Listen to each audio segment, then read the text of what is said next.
Media మిత్రులందరికీ నమస్కారం. ఈరోజు మీ అందరి సమక్షంలో అర్బన్ నియోజకవర్గానికి సంబంధించిన అభివృద్ధి కార్యక్రమాలు మీ ద్వారా ప్రజలకు తెలియజేయాలని ఈ సమావేశం ఏర్పాటు చేయడం జరిగింది. ముఖ్యంగా ఏదైతే ప్రజలు నా పైన ఉంచిన విశ్వాసం, దానికి తగ్గట్టుగా నేను ఎమ్మెల్యేగా గెలిచినప్పటి నుండి కూడా గత ప్రభుత్వ హయాంలో నిలిచిపోయిన పనులు కానీ, అభివృద్ధి కార్యక్రమాల వేటిపైన దృష్టి పెట్టాలనే కాన్సెప్ట్ తోటి నేను పనిచేయడం జరుగుతూ ఉంది. ముఖ్యంగా పెండింగ్ పనులలో ఎల్లమ్మగుట్ట సోని ఫంక్షన్ హాల్ తర్వాత ఉదాహరణకు చెప్తా ఉన్నా, 10 సంవత్సరాల నుండి ఆ బ్రిడ్జ్ ఏదైతే కనెక్టివ్ బ్రిడ్జ్ ఉందో అది మొండిగా మనకు కనిపించేది, అది కొద్ది నెలల్లో కంప్లీట్ అవుతూ ఉంది. అనేక పెండింగ్ పనుల మీద దృష్టితో పాటు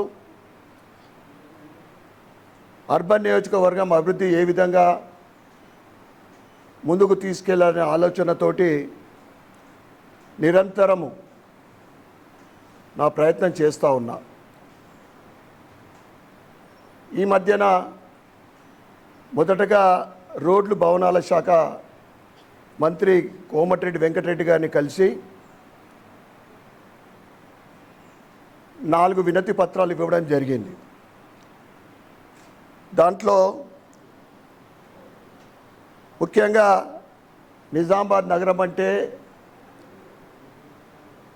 ట్రాఫిక్ సమస్య రోజు రోజుకు, ఎందుకంటే నగరం విస్తరిస్తూ ఉంది, ట్రాఫిక్ సమస్య రోజు రోజుకు పెరుగుతూ ఉంది.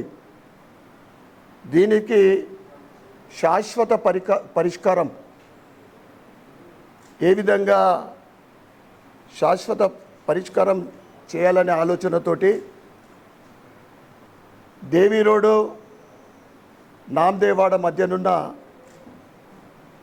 ఏదైతే రైల్వే ఓవర్ బ్రిడ్జ్ గత 30 సంవత్సరాల పైన నిర్మించబడ్డది.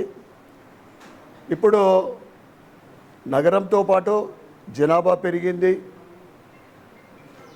ప్రజలకు ఇబ్బంది కలుగుతూ ఉంది. ఆ రైల్వే ఓవర్ బ్రిడ్జ్ ఎక్స్పాన్షన్ గురించి, దాన్ని ఇంకా ఎక్స్పాండ్ చేయడానికి 100 కోట్ల నిధులు విడుదల చేయాలని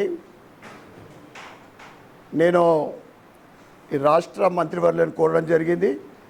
దాంతోపాటు కంటేశ్వర్ నుంచి వినాయక్ నగర్ పోవాలంటే మనము కంటేశ్వర్ కమాన్, విజయ్ టాకీసు, మళ్ళీ ఎల్లమ్మగుట్ట, వినాయక్ నగర్ పోవాలి. ఏదైతే బైపాస్ రోడ్ ఉందో అశోక టవర్స్ నుంచి పక్క నుండి రైల్వే అండర్ బ్రిడ్జ్, ఈ వెంచర్ నుంచి అటు సైడు, ఆ తర్వాత కనెక్టివిటీ వినాయక్ నగర్, అది ఉంటే అందరికీ ప్రజలకు సౌకర్యవంతంగా ఉంటుందని 30 కోట్ల ఎస్టిమేషన్ తోటి నేను ప్రపోజల్ ఇవ్వడం జరిగింది. దాంతోపాటు వర్ని, నిజామాబాద్, డిచ్పల్లి, ఇందల్వాయి, భీమ్గల్, కమ్మర్పల్లి వరకు 107 కిలోమీటర్ల కొత్త జాతీయ రహదారి ప్రతిపాదన మంత్రి గారి దృష్టికి తీసుకెళ్లడం జరిగింది. 107 కిలోమీటర్లు అంటే ఈ మేఘనా డెంటల్ కాలేజ్ పక్క నుంచి అట్లా పోయి కనెక్టివిటీ టు నేషనల్ హైవే. అదేవిధంగా ఈ Shivaji Nagar Nyalkal road radio station నుండి ముదక్పల్లి వరకు R&B రహదారి అభివృద్ధి కోసము అది కూడా లెటర్ ఇవ్వడం జరిగింది. రోడ్లు అభివృద్ధి చెందితేనే నగరం అభివృద్ధి చెందుతుంది. రోడ్లు బాగుంటే భవిష్యత్తులో పరిశ్రమలు కూడా వస్తాయి. కనెక్టివిటీ రోడ్స్ ఎక్కువ ఇంపార్టెంట్. ఇండస్ట్రీస్ రావాలంటే కనెక్టివిటీ రోడ్స్ అవసరం.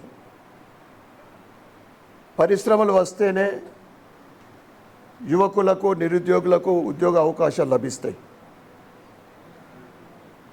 అందుకే రోడ్ల అభివృద్ధి పైన ప్రత్యేకమైన దృష్టి పెట్టడం జరిగింది. తర్వాత ఐటీ శాఖ మంత్రి దుద్దేలి శ్రీధర్ బాబుని గారి కలిసి నిజామాబాద్లో ఉన్న టీ హబ్ ద్వారా ప్రముఖ ఎంఎన్సి కంపెనీలు తీసుకురావాలని ఆయనకు విజ్ఞప్తి చేయడం జరిగింది, లెటర్ ఇవ్వడం జరిగింది. మన నిజామాబాద్ యువతలో ప్రతిభకు కొదువ లేదు. ఇందూరు యువతలో వారి టాలెంట్ ఉంది, కానీ ఉద్యోగ అవకాశాలు లేక హైదరాబాద్, బెంగళూరు, పూణే అంటే అటువంటి నగరాలకు వెళ్తూ ఉన్నారు. ఉద్యోగాల కోసం యువతను నగరాలకు పంపడం కాదు, ఉద్యోగాల కోసం యువతను నగరాలకు పంపడం కాదు, ఉద్యోగాలు మన నిజామాబాద్కే రావాలని నా సంకల్పం. అదే నా ఆలోచన, అదే నా లక్ష్యం. అందుకే నిజామాబాద్ ఏదైతే ఐటీ హబ్ ఉందో, హైదరాబాద్ తర్వాత ఐటీ డెస్టినేషన్గా నిజామాబాద్ ఐటీ హబ్ కావాలని ఐటీ మినిస్టర్ గారిని కోరడమైంది. తర్వాత రాష్ట్ర వైద్య ఆరోగ్య శాఖ మంత్రి జిల్లా రివ్యూ జరిగింది. దాంట్లో జిల్లాకు సంబంధించిన అందరూ కూడా ఎమ్మెల్యేలు రావడం జరిగింది. ముఖ్యంగా ఆనాటి మీటింగ్ ఏదైతే దామోదర్ రాజనరసింహ గారితో జరిగిన meeting 50% of the time GGH గురించే జరిగింది. ఆయన కూడా అధికారుల మీద కానీ ఇక్కడ ఉన్న సూపరింటెండెంట్ మీద కూడా కానీ ఆయన అనాసక్తి అంటే ఆవేదన వెలుబుచ్చిండు. ఆయన కూడా ఎందుకు నిజామాబాద్ జీజీహెచ్ సమస్యలు ఎప్పుడు కంటిన్యూగా ఎందుకు అవుతూ ఉన్నాయి, ఎండి గారిని పంపించి 3 రోజుల లోపల ఫుల్ రిపోర్ట్ తెప్పించుకుంటా ఉన్నాడు ఆయన. బహుశా 2 days బ్యాక్ ఎండి గారు కూడా వచ్చిండొచ్చు అక్కడికి. ఫుల్ ప్లెడ్జ్ కాన్సన్ట్రేషన్ చేస్తాను, తప్పకుండా ఆయన మాట ఇవ్వడం జరిగింది. నా తరఫు నుండి ముఖ్యంగా ప్రభుత్వ హాస్పిటల్లో జీజీహెచ్ అంటే ఈరోజు 2000 మంది ఓపీ ఉన్నారు, సుమారు 100 మంది పైన ఇన్పేషెంట్లు, సర్జరీస్ జరుగుతూ ఉన్నాయి. గైనక డిపార్ట్మెంట్లో డైలీ 10ల సంఖ్యలో డెలివరీస్ అవుతూ ఉన్నాయి, కానీ సౌకర్యాలు లేవు. ముఖ్యంగా ఈ రోజులలో ఒక పెద్ద బీమార్ వచ్చితే అది బ్లడ్ క్లాటింగ్ కావచ్చు, ఏది అయినా కానీ ఎంఆర్ఐ చాలా అవసరం ఉంటుంది. ఎంఆర్ఐ లేకపోవడం వల్ల ప్రజలు బయటకెళ్ళి వేలాది రూపాయలు కొల్లగొట్టుకుంటూ ఉన్నారు. అందుకే నేను నా లెటర్ ద్వారా హెల్త్ మినిస్టర్కు ఎంఆర్ఐ మిషన్ కావాలి, మార్చురీలో ఫ్రీజర్లు సరిగ్గా పనిచేస్తలేవు, ఫ్రీజర్లు కావాలి, ఆక్సిజన్ యూనిట్ ఉంది. అప్పుడు కరోనా టైంలో ఏదో పాత తీసుకొచ్చిండ్రు, చాలా ప్రాబ్లమ్స్ వస్తున్నాయి. మెయింటెనెన్స్ చేయకపోవడం వల్ల సరిగ్గా అంటే ప్రాబ్లమ్స్ వస్తే అక్కడ హైదరాబాద్కి వెళ్ళి కూడా కాదు, ఇంకెక్కడికి వెళ్ళి బాంబేకి వెళ్ళి రావాలన్నట రిపేర్ చేయడానికి. చాలా సమస్యలు వస్తూ ఉన్నాయి. లిక్విడ్ ఆక్సిజన్ ప్లాంట్ కొత్తది కావాలని, అదేవిధంగా ఏదైతే క్యాజువాలిటీలో ఇప్పటి వరకు కూడా ఆర్ఎంఓలు లేకపోవడం వల్ల అసిస్టెంట్ సర్జన్లతోటి పని తీసుకుంటూ ఉన్నారు. అది కరెక్ట్ కాదు. మెడికల్ ఆఫీసర్ ఉండాలా, లేరు. క్యాజువాలిటీ మెడికల్ ఆఫీసర్ల ఖాళీలు పూర్తి కానీ ఇక ఈ సివిల్ వర్క్స్ అయితే ఉన్నాయో, శానిటేషన్ కానీ, ఎలివేషన్లో అద్దాలు పలిగిపోయినాయి కానీ, అనేక మంది పేపర్లలో మీడియాలలో కూడా వచ్చింది, అనేక సార్లు వచ్చినా కానీ నేను మంత్రి గారికి పేపర్ క్లిప్పింగ్ ఇచ్చిన గత కొద్ది రోజుల ముందు. అంటే హ్యూమన్ రిసోర్సెస్ వర్కర్స్ సరిగా లేకపోవడం వల్ల అన్ని స్టేజ్లలో సరిగా లేకపోవడం వల్ల స్ట్రెచ్చరు పేషెంట్ అటెండెంటు తీసుకెళ్తా ఉన్నాడు, వీల్ చైరు పేషెంట్ అటెండెంట్ తీసుకెళ్తా ఉన్నాడు అనే ఫొటోస్ ఆయనకి ఇవ్వడం జరిగింది మంత్రి గారికి. ఈ సమస్యలన్నిటి కూడా వెంటనే పరిష్కరించాలని నేను కోరిన తర్వాత అప్పుడే స్పందించి ఎండి గారికి కూడా చెప్పడం జరిగింది. Principal secretary of health department మన పాత కలెక్టర్ గారు కూడా ఇప్పుడు ప్రిన్సిపల్ సెక్రటరీ, వాళ్ళందరూ కూడా బాగా మంచి స్పందించారు. ప్రాణాలను కాపాడే ఆసుపత్రి సౌకర్యాల కొరత ఉండకూడదు, ప్రజల ఆరోగ్యంపై రాజీ పడే ప్రసక్తే లేదు. ఇది మనందరి లక్ష్యం, నా లక్ష్యం కూడా. అదేవిధంగా ఆ తర్వాత రోడ్ ట్రాన్స్పోర్ట్ మినిస్టర్ గారిని కూడా కలవడం జరిగింది. ఇప్పటికీ నేను చెప్పిన అక్కడ వరంగల్ తర్వాత అతిపెద్ద జిల్లా తెలంగాణలో 33 జిల్లాలలో వరంగల్, హైదరాబాద్, వరంగల్ తర్వాత అతిపెద్ద జిల్లా. ఆ బస్టాండ్ చూస్తే జిల్లా ఇంత పెద్ద జిల్లా బస్టాండ్ లెక్క కనిపించేది, మీరు కూడా చూసిండ్రు. ఈవీ బస్సెస్ ఇనాగ్రేషన్ అప్పుడు సుందరీకరణ కావాలా, ఫస్ట్ ఆఫ్ ఆల్ ఉన్నదానికి సుందరీకరణ కావాలా. ముఖ్యంగా వేలాది మంది ప్రయాణికులు మన నిజామాబాద్ బస్టాండ్కి రావడం జరుగుతుంది. విశాలమైన వెయిటింగ్ హాల్స్, సిట్టింగ్ కెపాసిటీని పెంచాలి, డిజిటల్ ఇన్ఫర్మేషన్ బోర్డులు, ఎల్ఈడి స్క్రీన్లు, సీసీటీవీ కెమెరాలు, మెరుగైన లైటింగ్, పార్కింగ్ సౌకర్యం ఇవన్నీ కూడా ఇంప్రూవ్ చేయాలని వారికి లెటర్ ఇవ్వడం జరిగింది. దాంతోపాటు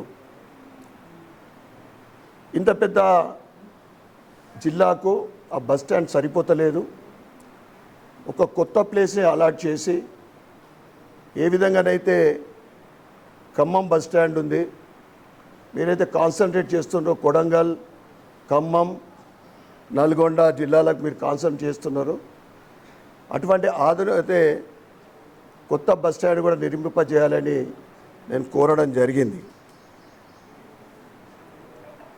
బస్ స్టాండ్కి వస్తే ఎట్లా ఉన్నది అంటే పాపం మహిళలు అయితే ఫ్రీ బస్ అని వస్తున్నారు, ఎటువంటి సౌకర్యాలు లేవు మన నిజామాబాద్ బస్ స్టాండ్కు. సెక్యూర్ కూడా లేదు, నేను అది కూడా చెప్పిన, బస్ స్టాండ్ సెక్యూర్ కూడా లేదు. ఎటువంటి అటు ఉంటుంది రోడ్డు, ఎవరు వస్తుండ్రో ఎవరు పోతుండ్రో, ఈ గేట్ నుంచి ఆ గేట్కు జనరల్ పబ్లిక్ కూడా పోతూ ఉన్నారు. ఫస్ట్ సెక్యూర్ లేదు, సౌకర్యాలు లేవు. వీటిపైన ప్రత్యేకమైన దృష్టి పెట్టాలని చెప్పడం జరిగింది. ఇక చాలా విషయాలలో ముఖ్యంగా మనం ఇప్పుడు ఏదైతే ఆర్ఓబి, ఆర్యుబి అనేది ఇది రైల్వే కేంద్ర ప్రభుత్వ పరిధిలోది కనుక గత వారము కేంద్ర రైల్వే మంత్రి శ్రీ అశ్విని వైష్ణవ్ గారిని మా ఎంపీ అరవింద్ ధర్మపురి గారితో కలిసి వారికి కూడా ఈ వినతి పత్రం ఇవ్వడం జరిగింది.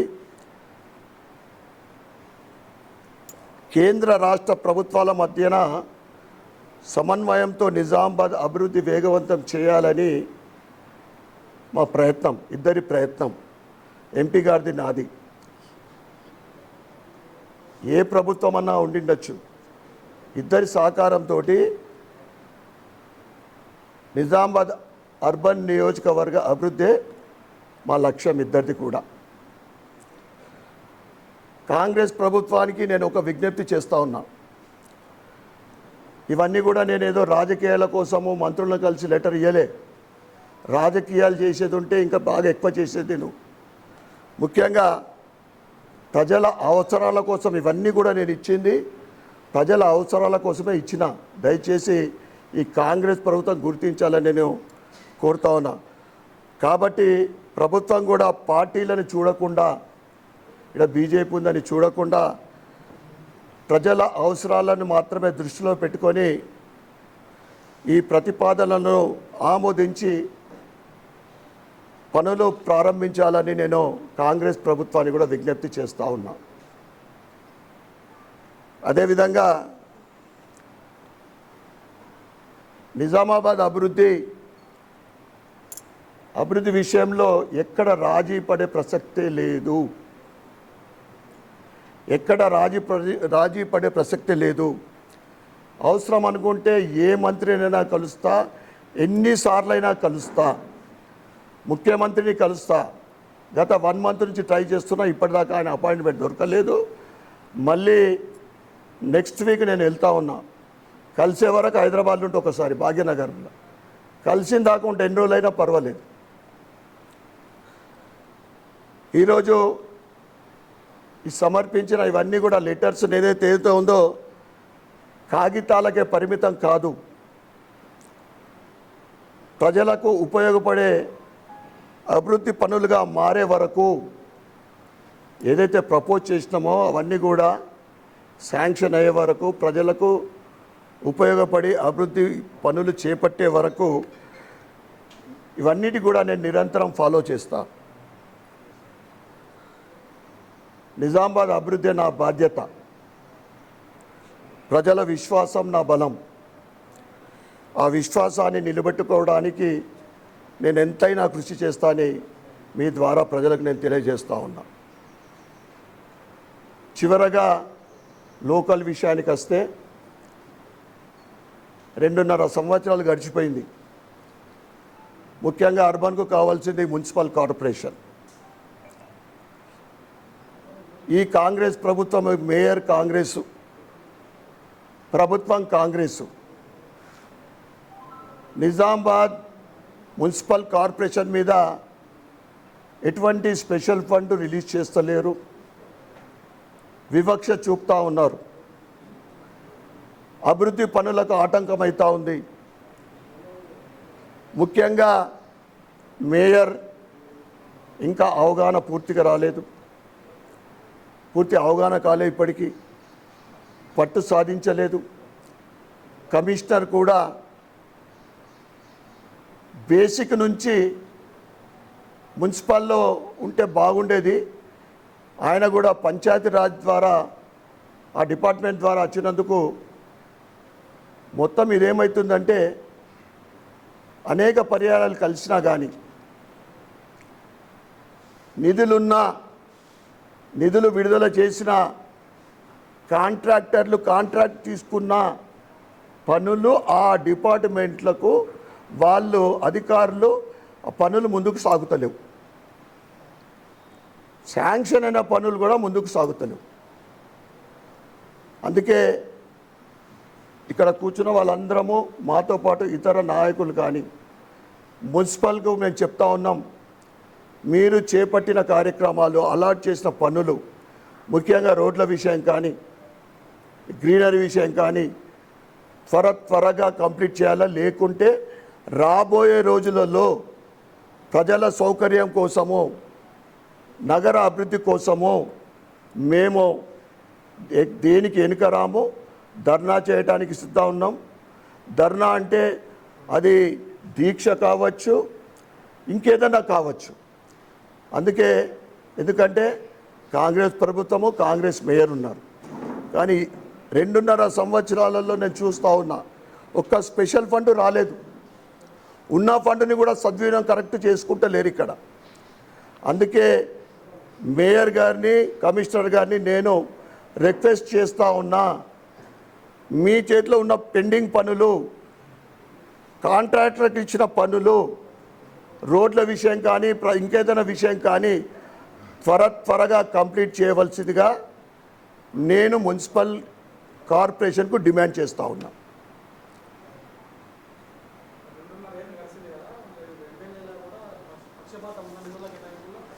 ఖచ్చితంగా ఉంటుంది బైసాబ్. నేను ఇంతకుముందే చెప్పిన, ఓడిపోయిన ఎమ్మెల్యేలకు పైసలు ఇస్తున్నారు కాంగ్రెస్ వాళ్ళకు. ఇంత దౌర్భాగ్యమైన ప్రభుత్వం ఇది. ఓడిపోయిన ఎమ్మెల్యేలకు ఇస్తే లెక్కాపత్రం ఉండదు. ఓడి అడుగుతాడు, ఎమ్మెల్యేకి అడుగుతారా, ఓడిపోయిన వాళ్ళకి అడుగుతారా? ఇది ప్రభుత్వం 15 కోట్ల రూపాయలు ఇచ్చేది ఇప్పటిదాకా. ప్రభుత్వం వచ్చిన ఏర్పడ్డ మొదటి సంవత్సరం 10 కోట్లు, మళ్ళీ ఏదో 5 కోట్లు ఇచ్చినట్లు గుర్తు వస్తుంది. మన అర్బన్కి ఇచ్చినరా లేదా తెలియదు, కానీ వేరే దగ్గర మాత్రం కాంగ్రెస్ వాళ్ళకు ఇంకొక 5 కోట్లు కూడా ఇచ్చారు కొద్ది నెలల క్రితం. మనకు గుండు సున్నా, గాడిది గుడ్డు ఇచ్చారు. ఇచ్చిందాకా వదలం. ముఖ్యంగా ఇప్పుడు ముఖ్యమంత్రి గారిని కలిసి ఇవన్నీ డిమాండ్స్తో పాటు స్పెషల్ ఫండ్ ఇవ్వాల్సిందే, సిడిపి ఫండ్ ఇవ్వాల్సిందని కూడా ఖచ్చితంగా మేము డిమాండ్ చేస్తాం. నేను ఒక్కనే కాదు, మా బీజేపీ ఎమ్మెల్యే అందరం కలిసిపోతాం. అన్ని అక్కడ వివక్షిస్తూ పెడతా ఉన్నారు బీజేపీ ఎమ్మెల్యేలు ఉన్న చోట్ల. వివేక్ వెంకటస్వామి మాట్లాడుతూ నిరుద్యోగ సమస్య దేశంలో రాష్ట్రంలో సమస్య తగ్గాలంటే ఇతర దేశాల భాషలు నేర్చుకొని, ఇక్కడ ఉన్నత చదువులు చదివి ఇతర దేశాల భాషలు నేర్చుకొని అక్కడ పోయి ఉద్యోగాలు చేసి ఇక్కడ నిరుద్యోగ సమస్య తగ్గుతుందని వివేక్ వెంకటస్వామి. నువ్వు 2 లక్షల ఉద్యోగాలు ఇస్తున్నావు కదా, ఏమైనా యువతకి ఇచ్చిన హామీలు అయితే నువ్వు కంప్లీట్ చేయముందు. నిరుద్యోగ వృత్తి ఇస్తా అని చెప్పినావు, విద్యా భరోసా 5 లక్షల రూపాయలు ఇస్తా అని చెప్పినావు. ఇవన్నీ మర్చిపోయి డైవర్షన్ పాలిటిక్స్ నడుస్తుంది తెలంగాణలో. మహిళల విషయంలో కానీ, రైతుల విషయంలో కానీ, బీసీ ఎస్టీ విషయంలో కానీ అన్నీ ఇచ్చిన హామీలన్నీ మర్చిపోయి ఫ్యూచర్ సిటీ ఇష్టం వచ్చిన హామీలు ఇవ్వడం, రోజుకో కొత్త హామీలు ఇవ్వడం. కానీ భారతీయ జనతా పార్టీ నువ్వు ఇచ్చిన హామీలు మీరు ఇచ్చినయే, కొత్తగా మేము డిమాండ్ చేయము. రాబోయే రోజులలో ఎందుకంటే 2.5 సంవత్సరాలు వెయిట్ చేసినాం ప్రభుత్వము వాళ్ళు ఇచ్చిన హామీలు అమలు చేస్తుందని. ఇవన్నీ అమలు చేసే వరకు భారతీయ జనతా పార్టీ, మొన్ననే మీరు చూసిండ్రు ఏదైతే ఫీ రీయింబర్స్మెంట్ విషయంలో, ఇట్లా ప్రతి అంశం మీద కూడా మేము పోరాడతాం. ప్రతి అంశం కూడా ప్రజల తరఫు నుండి మేము పోరాడతాం. అవి సాధించుకునే వరకు తప్పకుండా మేము భవిష్యత్తులో ప్రతి అంశం మీద పోరాడతామని తెలియజేస్తాం. ఓకే, థ్యాంక్ యూ భయ్యా.